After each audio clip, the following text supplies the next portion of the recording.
රොහියෝ ශාක පත්‍රයක් අරගෙන දැන් උඩු අපි චර්මයේ යටි අපි චර්මයේ සරල නිරීක්ෂණය කරන්න යන්නේ. මුලින්ම මේ විදිහට ශාක පත්‍රයක් අරන් පොඩි කැපුමක් දාලා පොඩි සීවියක් ගලව ගන්නවා. ඔය විදිහට ගලව ගන්නවා. ඊට පස්සේ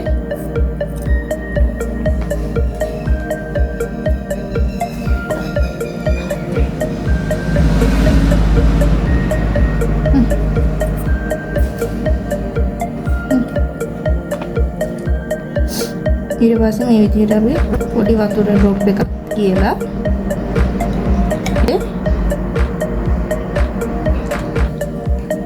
ඊට පස්සේ මේ විදිහට වතුර ඩ්‍රොප් එක උඩින් අපි සිවිය තියා ගන්නවා. ඊට පස්සේ පැසුම් පෙත්තක් අරගෙන අංශක 45 කෝණයක් එන විදිහට වතුර පුඩු ඇක්ටි නොවන විදිහට පහ ගන්න ඕනේ. මේ විදිහට ඊට අපි සකස් කරගෙන මුලින්ම දල සීරු මාරුව සිදු කර ගන්නවා.